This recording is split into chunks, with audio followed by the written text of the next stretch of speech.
आज के दिन दोस्तों फाइनली LMIA के पॉइंट्स निकाल दिए गए हैं। चाहे 50 पॉइंट्स वाला LMIA हो, चाहे 200 पॉइंट वाला LMIA हो, आप बाजू में पढ़ सकते हो। ऑफिशियली IRCC ने मार्च के महीने में आज के दिन LMIA के पॉइंट्स को जीरो कर दिया है, शून्य कर दिया है, जो कि बहुत अच्छी बात है।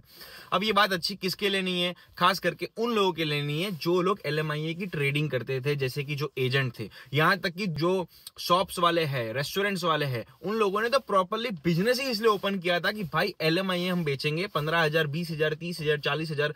जैसे जैसे लोगों का वर्क परमिट कम का बचता है, लेट्स से किसी का वर्क परमिट 3 महीने बाद खत्म होने वाला है तो भाई इसे 40,000 लो, किसी का वर्क परमिट 2 साल बाद खत्म होने वाला है इसे 20,000 लो। तो ऐसे करके जो भी लोग धंधा कर रहे थे LMIA का, अब उनकी दुकान हो चुकी है बंद, जो कि बहुत अच्छी बात है। एट द सेम टाइम जो लोग LMIA खरीद रहे थे उन लोगों के पास भी इतने पैसे होते नहीं थे। मांग मूंग के लोगों से लेके, लोन पे लेके, इंडिया में ब्याज पे लेके 20,000, 40,000 भरते थे। लेकिन अब प्रॉब्लम ये होती थी कि जो लोग पैसे भर रहे थे उनको तो भाई CRS स्कोर बढ़ रहा था, 50 पॉइंट मिल रहे थे। अगर अच्छा वर्क एक्सपीरियंस है तो 200 पॉइंट भी मिल रहे थे, उनका PR हो रहा था। बट अब जो जेन्युइन लोग थे, जिनके पास प्रॉपर कनाडा की स्टडीज थी, IELTS में 8,777 बैंड थे। Let's say for an example अगर आपसे मैं मेरी बात करूं, मैंने इंडिया में बैचलर्स करी थी, ठीक है, उसके बाद कनाडा में 2 साल का कोर्स किया। मेरे सेल्फिप में आप बाजू में स्कोर देख सकते हो 10, 11, 9, 9। तो जो मेरा 1 साल की वर्क एक्सपीरियंस में आज के टाइम में जो CRS स्कोर है वो 473 का है। बट मुझे PR का इन्विटेशन नहीं मिल सकता, क्योंकि आज के टाइम पे जो रिसेंट CEC का जो ड्रॉ आया था उसका स्कोर है 521 का, जो कि आया था फेब को। पिछले 45-50 डेज से एक भी नहीं आया अभी तक कोई भी CEC का ड्रॉ। हो सकता है इसलिए ड्रॉ नहीं आ रहा था क्योंकि गवर्नमेंट ने क्लियरली कहा था कि मार्च में, स्प्रिंग में वो लोग LMIA के पॉइंट्स को जीरो कर देंगे, ठीक है।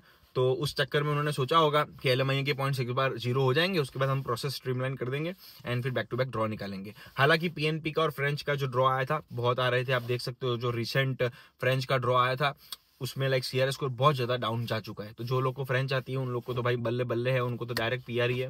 लेकिन अब मैं आपको जैसे मेरी बात बता रहा हूँ, मेरा 1 साल के एक्सपीरियंस में 473 का स्कोर था। अब मैंने हार्डवर्क ही चुना, मैं हेल्थ सेक्टर में जॉब ढूंढने चला गया, क्योंकि हेल्थ का जो रिसेंट स्कोर नवंबर में आया था वो था 463 का, ठीक है। तो अब अपन लोगों ने इस तरीके से हार्डवर्क किया, मेरे को मिला था ऑप्शन कि भाई मैं भी लोगों की तरह LMIA खरीद लेता हूँ, किसी रेस्टोरेंट में, सबवे में जाके सबवे बनाता हूँ, 15,000 देता हूँ, LMIA लेता हूँ, सीधे 50 पॉइंट बढ़ जाते, 520 का स्कोर हो जाता, PR आ जाता। बट वो चीज गलत है, वो मैंने नहीं करी और ना कि किसी को करनी चाहिए। तो जो भी लोग पैसा दे के LMIA खरीद रहे थे उन लोग की भी अब अच्छी तरीके से वाट लग चुकी है, उन लोगों की भी हालत खराब हो चुकी है। क्योंकि आप मेहनत करो, आपने अगर इंडिया में पढ़ाई करी है, आप अच्छे से IELTS में स्कोर लाओ, आपका स्कोर बढ़ेगा, क्यों नहीं बढ़ेगा। और जो बच्चे 12th के बाद आए हैं उनका डेफिनेटली LMIA लगाने के बाद भी एक एक्सप्रेस एंट्री में PR मिलना बहुत मुश्किल है। तो आप PNB प्रोविंस में जाओ, AIB प्रोविंस में जाओ, बट गलत तरीके से किसी लूप होल के चक्कर में PR लेने की कोशिश मत करो। क्योंकि अगर आपको गलती से PR मिल भी जाता है, लेट्स से अगर मैंने कोई चोरी चकारी करके LMIA खरीद के अपनी फाइल स्ट्रॉन्ग करके PR ले भी लिया, आज से 4 साल बाद, 5 साल बाद भी मेरा जो PR कार्ड है वो रिवोक हो सकता है, PR कैंसिल हो सकता है। कुछ लोग बोलेंगे ठीक है 5 साल बाद सिटीजनशिप ले लेंगे, वो बात अलग है, लेकिन जो चीज गलत है वो चीज गलत है। तो अब ये जो गवर्नमेंट थी उनको मालूम पड़ चुका था कि ये जो भी धांधले हो रहे हैं ये गलत है। इसकी वजह से जो कैंडिडेट रियल में एजुकेटेड है, जो ले सकता है PR अच्छे डिसेंट CRS स्कोर में, वो नहीं ले पा रहा है, क्योंकि ये LMIA खरीदने के चक्कर में CRS स्कोर नीचे ही नहीं आ रहा। आज के टाइम पे भी 521 का स्कोर हो चुका है। तो अब ये धीमे धीमे स्कोर नीचे आएगा, अच्छा हो गया है, लूप होल निकल रहे हैं। तो खास करके मैं सबको यही बोलना चाहता हूं कि किसी भी लूप होल का पार्ट मत बनो। कोई भी एजेंट अगर आपको LMIA बेच रहा है मत लो, पे स्टब बेच रहा है मत लो। अगर ले लिया, गवर्नमेंट चेकिंग कर रही है, अभी तो सिर्फ पॉइंट्स जीरो किए हैं, स्लोली ये लोग चेकिंग भी करने बैठेंगे कि किसको फेक LMIA मिला था, किसने डील से लिया था, पैसा दे के लिया था, खरीद के लिया था, कौन कौन एजेंट इसमें इन्वॉल्व है। अगर एक भी एजेंट पकड़ाता है और अगर उसने 100 फाइलें लगाई है ना, तो 100 की 100 फाइलों पे जांच करी जाएगी। आने वाले टाइम में ये सारी चीजें भी होगी। कनाडा पागल नहीं है, वीजा ऑफिसर पागल नहीं है। पहले इन लोगों को पता नहीं था, लीनियंट चल रहे थे बहुत ही। बाकी अगर आप US का देखोगे, न्यूजीलैंड का देखोगे, अपना UK, ऑस्ट्रेलिया का देखोगे, इन लोग का बहुत कड़क चेकिंग होता है। कनाडा लीनियंट था, लेकिन अपने वालों ने क्या है, बैंड बजा दिए।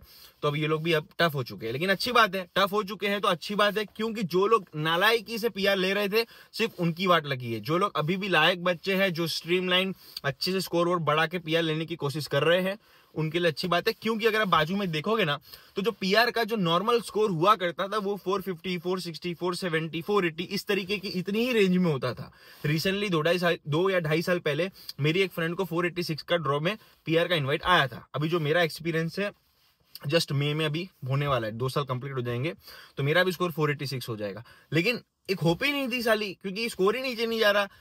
486 का, उसके बस लास्ट पीआर हुआ, उसके बाद स्कोर बढ़ा 490, 500, 520, 540, बढ़े ही जा रहा है, बढ़े ही जा रहा है, बढ़े ही जा रहा है। लेकिन अब अपने अंदर एक होप जाग चुकी है कि भाई अब गवर्नमेंट सब कुछ सही कर रही है, अब स्कोर नीचे जाएगा। एट द सेम टाइम जो मार्क मिलर, जो पुराने प्राइम अपने यहाँ के इमिग्रेशन मिनिस्टर थे, क्योंकि अभी जैसे ही जस्टिन ट्रूडो ने रेजिग्नेशन दिया तो हमारे इमिग्रेशन मिनिस्टर भी चेंज हो चुके हैं, तो उन्होंने क्लियरली कहा था कि अब वो आउटसाइड ऑफ कैनेडा वालों को इतना प्रेफरेंस नहीं देंगे। तो ओपन ड्रॉ आने बंद हो चुके हैं, आपको पता ही है।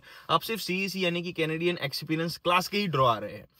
तो उससे भी फायदा ये होगा कि ऑलरेडी जो इतने सारे बच्चे इस टाइम पे कनाडा के अंदर है, इन लोग के पास कनाडा की एजुकेशन है, इन्होंने यहाँ पे काम किया, वर्क एक्सपीरियंस है, टैक्स भरा है, कनाडा के लोगों से फैमिलियर है।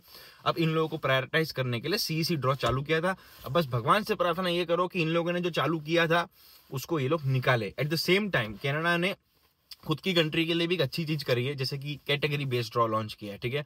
अब इसमें ये लोग कैटेगरी चेंज करते रहते हैं, जैसे कि पहले ट्रांसपोर्ट कैटेगरी इसके अंदर थी, अब इनको लग रहा है कि इनको ट्रांसपोर्ट के बंदों की जरूरत नहीं है, वो कैटेगरी इन्होंने निकाल दी। उसके बाद आज की तारीख में फ्रेंच है, हेल्थ है, ट्रेड है, स्टेम है, ठीक है।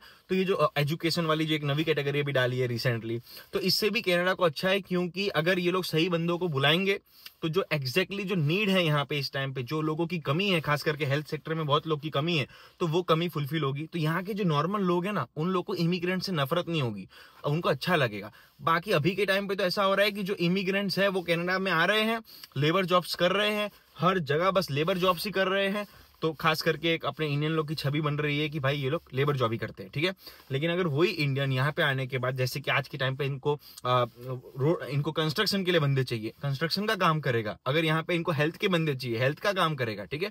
ट्रेड के बंदे चाहिए, कारपेंटर चाहिए, कारपेंटरी का काम करेगा, तो भाई इज्जत बढ़ेगी अपने इंडियंस लोग की, ठीक है। लेकिन एक ही टीम होटल्स, रेस्टोरेंट, एक ही पूरा सेक्टर पकड़ा हुआ है, वहीं से पीआर लेना है, वहीं से पीआर लेना है, वहीं से पीआर लेना है, उसमें यहाँ के लोगों के सामने भी अपनी जो छवि है वो खराब हो रही थी, अब नहीं होगी। क्योंकि अब कितनी सारी पीएनपी प्रोविंस में इजीली पीआर मिलता था अगर आप रेस्टोरेंट में काम कर रहे हो। हालांकि अभी नोवा स्कॉशिया में, न्यू ब्रिंसविक में आपने सुना होगा, रेस्टोरेंट्स का नॉक ही निकाल दिया है, लाइक कितने सारे नॉक कोड ही निकाल दिए है। लेट्स से अगर आप सुपरवाइजर हो, मैनेजर हो न्यू ब्रिंसविक में, आपको भले एआईपी पीएनपी कुछ नहीं मिलने वाला। तो अब सही कर रही है गवर्नमेंट, क्योंकि राइट लोगों को ही अब पीआर मिलेगा। At the same time let's say अगर कोई बैंक में काम कर रहा है तो उसका तो कोई कैटेगरी बेस्ड ड्रॉ में तो नाम नहीं है, तो उसके साथ गलत हो रहा है अभी आज के टाइम पे, क्योंकि 521 का स्कोर है, ठीक है। तो अब ये जो एलएमआईए बंद किया है, सीईसी ड्रॉ पे फोकस किया है, तो अब ये ड्रॉ भी नीचे आने की पॉसिबिलिटी है अगर रेगुलरली आया तो। क्योंकि लास्ट ड्रॉ आया था फेब 2 को, उसका सीआरएस स्कोर 521 था, ज्यादा ही था। लेकिन अभी देखते हैं, अभी आप बाजू में देख सकते हो 501 से लेके 600 की सीरीज में 25,000 समथिंग फाइलें लगी हुई है, 600 से लेके 1200 की सीरीज में 600-700 फाइलें लगी हुई है। तो बस अभी यही देखना है, जो भी पहला ड्रॉ आएगा, चाहे पीएनपी का आए, चाहे सीईसी का आए, कोई भी तरीके का आएगा, तो ये जो हम लोग को दिखता है ना हर ड्रॉ आने के बाद कि अभी एक्जैक्टली कितनी फाइलें लगी है, तो अब खास करके ये देखना है कि एलएमआईए के पॉइंट्स जीरो करने के बाद कितनी फाइलें कम होती है। लेट से अगर ये 20,000 में से बहुत ज्यादा अगर फाइलें कम हो जाती है, then it's a good sign. Because क्योंकि मार्क मिलर ने कहीं ना कहीं इस तरीके से, मुझे याद है मैंने किसी की बात सुनी थी, वो एजेंट था कि मिनिस्टर था वो मुझे नहीं पता, लेकिन उन्होंने बोला था कि अगर कोई बैचलर्स कर रहा है, ठीक है, let's say for an example अगर मैंने बैचलर्स किया है, ठीक है, मेरे पास 1 साल का कनाडा का एक्सपीरियंस है, नॉपी का, आईएल्स में 777 है, मेरा स्कोर 467 का हो जाएगा, ठीक है। तो 467 का हो जाएगा, दैट मीन्स उसको पीआर मिलने लायक उसका स्कोर है। अब 550 कर देंगे तो भाई 3 साल भी मैं काम करूंगा तो मेरा स्कोर 550 नहीं हो सकता। एट द सेम टाइम जिसने 12 करी है उसका तो हो ही नहीं सकता है, ठीक है। तो अभी अच्छी बात यह है कि लूपहोल्स बंद हो रहे हैं।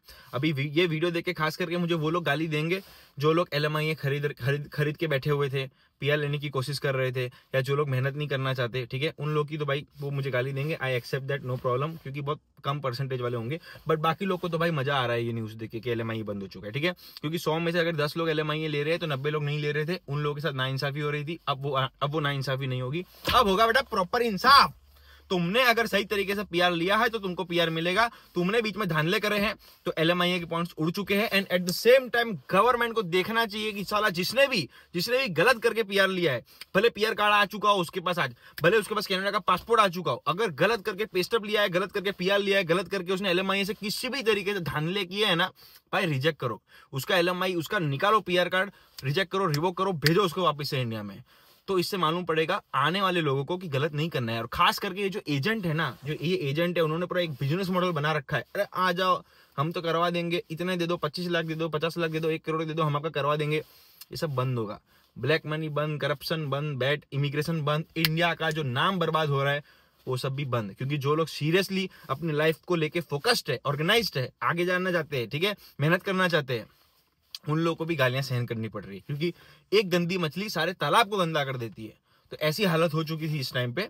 लेकिन आप अब प्रे करो, होप करो कि भाई सब सही तरीके से होता जाए। बस फॉलो कर दीजिए, सब्सक्राइब कर दीजिए, आपको जो भी लेटेस्ट न्यूज होगी बताऊंगा। बहुत टाइम से मैंने व्लॉग नहीं बनाया था क्योंकि लाइक रील में बिजी था, जॉब में बिजी था, कामकाज में बिजी था। लेकिन अब ये जो गुड न्यूज आई है ना कि LMIA के पॉइंट्स निकाल दिए हैं, तो भाई थोड़ा मजा आ रहा है, ठीक है।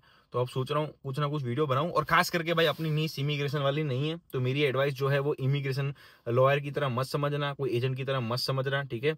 मैं कोई रजिस्टर्ड कंसल्टेंट नहीं हूँ, ठीक है। डिस्क्लेमर भी डाल दूंगा, बोल रहा हूँ अभी से वीडियो में, ठीक है। तो मेरी एडवाइस इमिग्रेशन की एक ऐसा रिव्यू है मेरा खुद का, जो क्योंकि मैं भी अभी PR लेने की कोशिश कर रहा हूँ, ठीक है। तो उस तरीके से देखना, मेरे चक्कर में कोई इधर उधर जॉब वॉब चेंज करने मत लग जाना। उसके लिए ICCRC अप्रूव जो एजेंट होता है उससे बात करना, उसी की सलाह लेना, ठीक है। बाकी अपने को फॉलो कर सकते हो इंस्टाग्राम में जाके, अपने इस लैंग्वेज में बात करते हैं, बहुत ही मजा आता है, मोटिवेट करते हैं, पॉजिटिव करते हैं लोगों को, खुद भी पॉजिटिव रहते हैं, दूसरों को भी पॉजिटिव करते हैं, दोनों मिलकर नीचे से ऊपर जाने की कोशिश करते हैं।